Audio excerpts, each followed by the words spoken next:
today because of industrial action. To the weather, more heavy outbreaks of rain to the west and northwest this evening. The rain will pull away to the north with the next batch of persistent heavy rain arriving from the southwest overnight and pushing northwards. This will be accompanied by strengthening southerly winds in association with Storm Kathleen. Very mild in the south tonight with lows of 9 or 10 Celsius, 3 to 6 Celsius in the north. That's BBC Radio Scotland News. Pamela, thank you. And in sport, we're joined by Roy Lawson, who's at the Stoop. Glasgow Warriors take on Harlequins in the Champions Cup. Now, the Israel Defence Force has sacked 2 of its senior officers after 7 aid workers were killed in a drone attack in Gaza earlier this week. Now, the force admitted its drone operators mistook an aid worker carrying a bag for a gunman and targeted a van with World Central Kitchen aid workers inside and has apologised, calling their deaths a grave mistake. Lieutenant Colonel Peter Lerner is a spokesperson for the idea.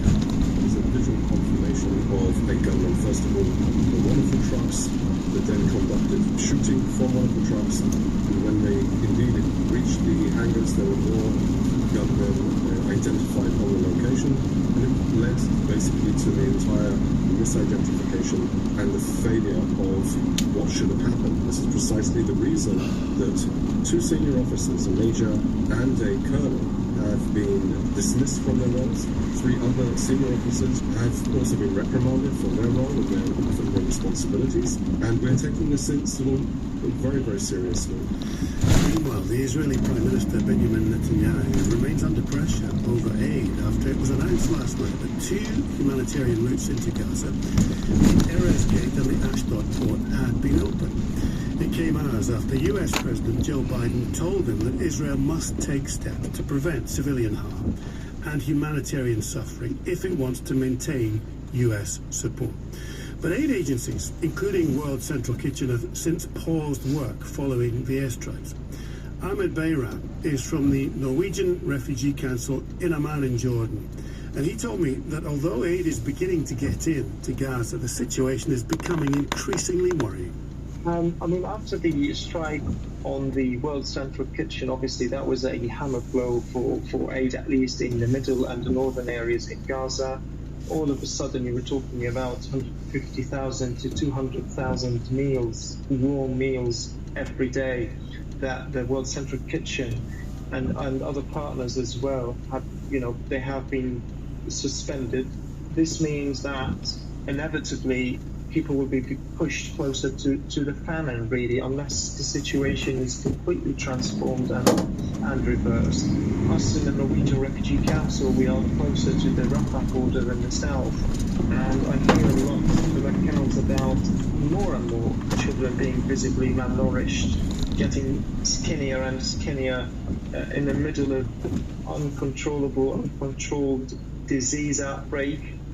Some of it goes undetected, unattended because of the collapse in the healthcare system. At the same time, the consumption of polluted and contaminated water is another big problem. So the suffering drags on 6 months in Gaza.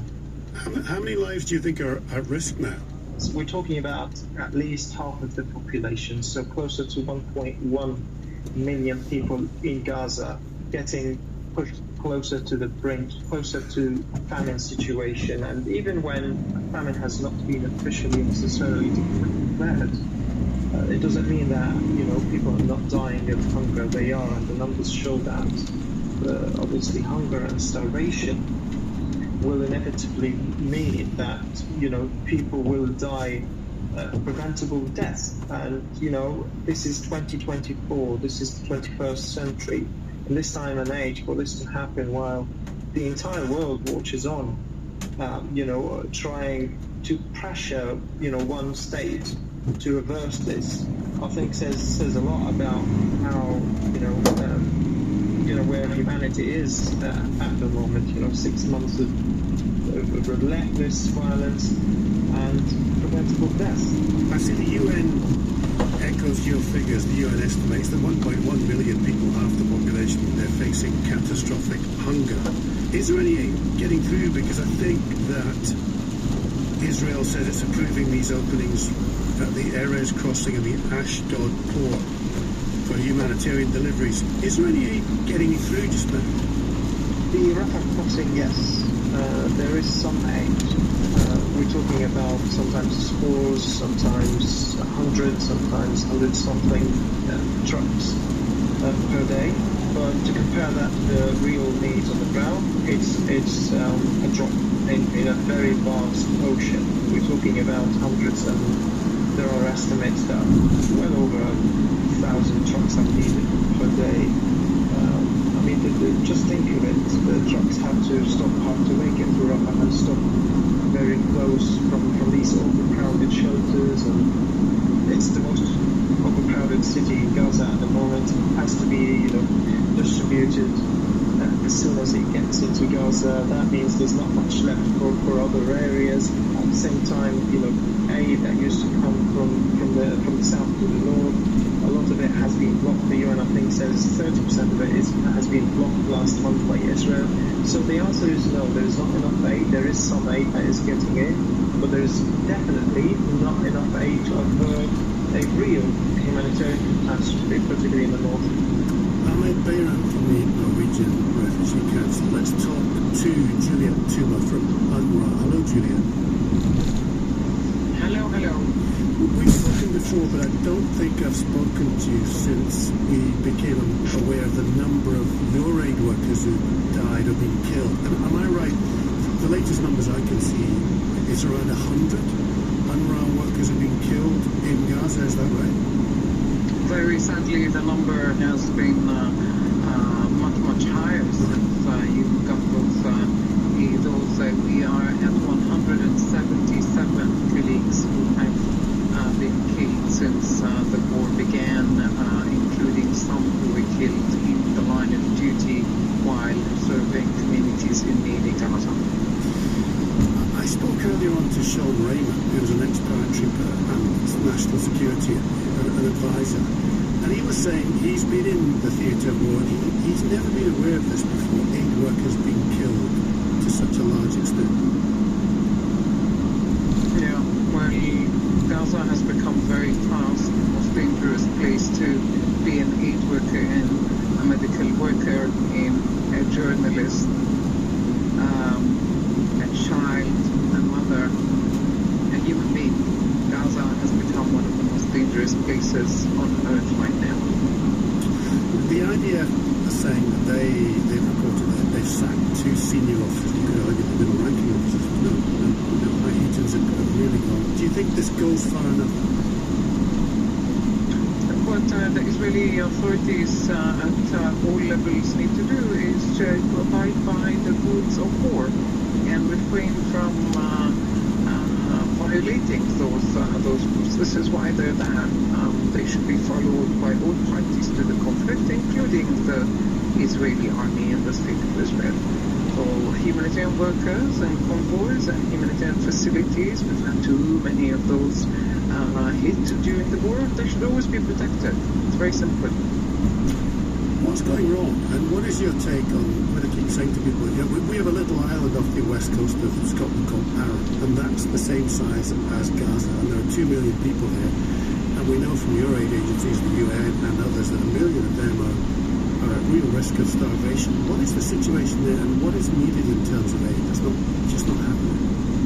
Everything is needed. There is a medieval-like siege that the Israeli authorities have imposed on the Gaza Strip from early on. This is, by the way, on top of a blockade that was there before the war started, and since it had turned into this siege where, if you recall, for the first 2 weeks the Israeli authorities allowed nothing to come in. Then bits and pieces here and there started coming in, which is never enough, because meanwhile the humanitarian needs continue to massively increase, and there's been loads of restrictions on aid organizations like UNRWA to reach parts of Gaza where pockets of starvation and hunger have been identified, and that's the north of Gaza.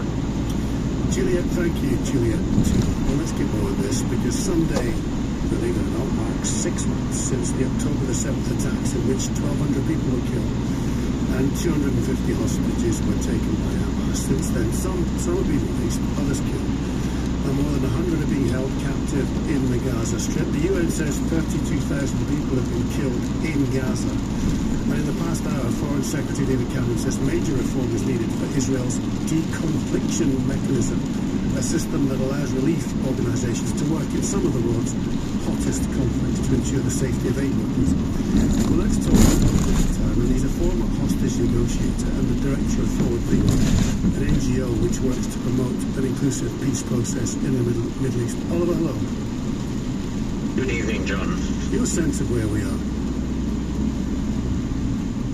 Well, John, I'm afraid I have a very gloomy look, because although Biden has spoken directly with Netanyahu, we're not seeing any practical change on the ground that's necessary. You know, we talked earlier, I was listening to Ahmed, I think, saying that half the population of Gaza are now at risk of famine, but the whole population of Gaza have had to endure life-changing circumstances for the past 6 months, and it's been truly inhuman what they've had to endure, and I don't see, sadly, that changing. I mean, the aims Netanyahu very publicly is saying that what Israel wants to do is destroy Hamas and get these hostages out. Yeah. Can you help, John? Oh, sorry, go. No, I was just saying that the past 6 months I've been saying those two aims or goals that he keeps repeating are totally incompatible, because you cannot say to the people who are holding your hostages, look, give me the hostages and then I'm going to kill you. And that, in effect, is what he has been saying, and unashamedly saying. So, you know, it sort of creates an impossible impasse, I think, for the negotiators.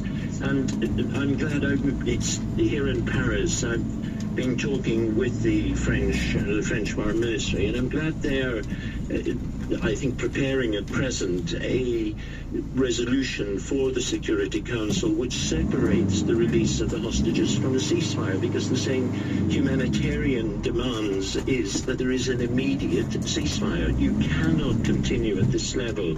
Just this afternoon, I got a message from one of our British doctors working in the European hospital that they have been warned now. There is a real risk that what happened to Shifa Hospital will happen to the European hospital in Gaza. The whole medical structure is just being totally decimated.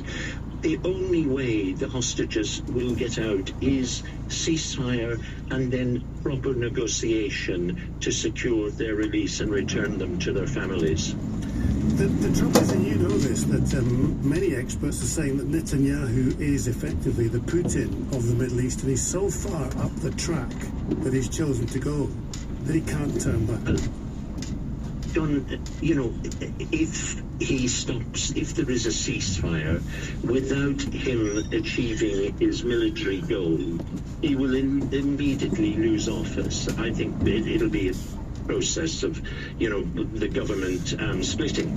But what worries me, when I've been in the Knesset, and I was there, I think, about 4 weeks ago, the last time I was there is right across party support for Netanyahu's goal of going into Rafah, completely achieving a military victory in Gaza, and then moving north. Now, in a situation like that, where the people are very, very traumatized and the politicians are very traumatized, I think it comes back to one person, and that's Joe Biden. And he's got to have the moral courage now. Forget political expediency and interest, but he has to have the moral courage to say unequivocally a ceasefire now for the sake of the humanity, not just the people of Gaza, but the whole of humanity and our rule-based world order.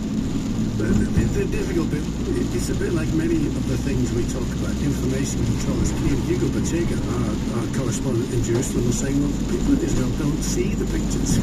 They don't see the pictures of what's happening in Gaza, not to the same extent as we do. You know, I can understand that, and I think he's dead right. But I think the problem is that the people generally have been so traumatised by the 7th of October that it's not on their radar what's happening to the Palestinians. What they say is we need security. The only way we'll get security is rid of Hamas. And what we've been trying to say to them, no, the only way you will have the security you're seeking is to end occupation. You want to see the demise of Hamas, it is to end occupation, because it is essentially a resistance movement. And so remove the cause of why people feel the need to resist.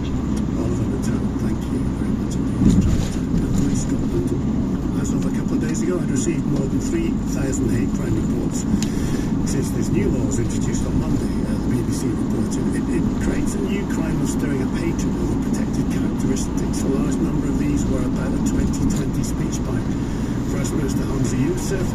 The Old Firm game is on Sunday. Former Rangers player Ali McCoy made some controversial comments earlier in the week, saying that he and 48,000 others would be breaching the new hate bill at the match. He's since backtracked, saying he won't actually be there. David Kennedy is the General Secretary of the Scottish Police Federation. Hello, David. Hi, John. Do we know how many reports you've heard now? No, we've been told that they're in the thousands, albeit the reports we believe are mostly online, and the vast majority are anonymous, and they are not translating into a criminal report. So there's only a really low amount that are actually become a criminal investigation. But you've got to look through all these.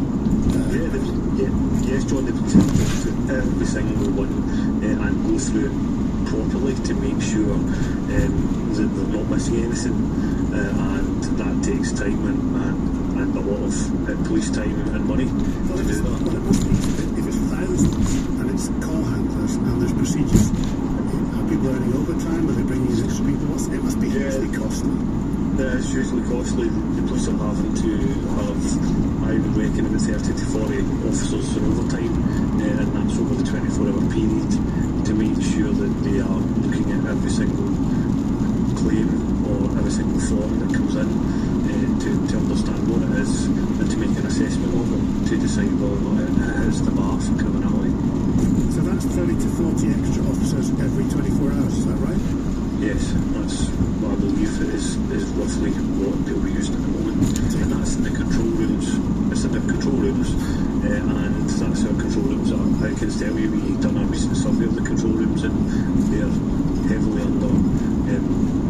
The officers are absolutely burst in the control rooms. There's already working a lot of overtime to cover, and their sickness levels are up quite high as well because of the stress they're under. So it's not a good picture. Are you worried about this weekend and the amount of work that will come from this weekend and all these anonymous complaints? Well, if it does generate a lot of anonymous complaints, then yes, I would be worried about it, in the sense all that's going to happen is there will be more officers to continue to work at more cost. And let's be clear, Police Scotland have to do that. They don't have an option.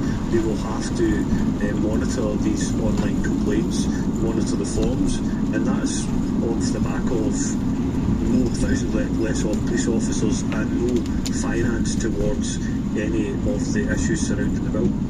And these are, they're anonymous, aren't they? Most of these accusations or most of the things that come across people's desks, they're anonymous.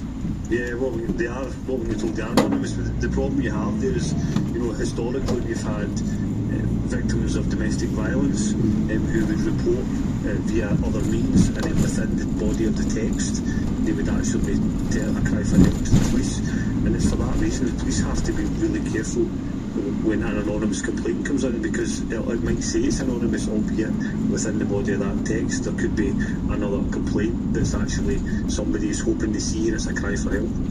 But fundamentally 40 members of staff are taken off to do this work.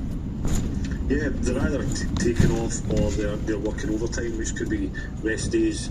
It could be overtime at the end of their current shift, which means they are tired, and it hasn't been factored in when the act's been put in place.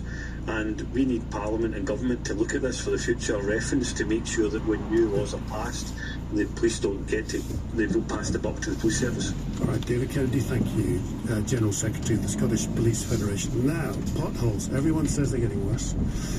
But are they? Recent research from Confused.com claims that more than 123,000 potholes were reported to Scottish councils last year. That's a 53% rise since 2020.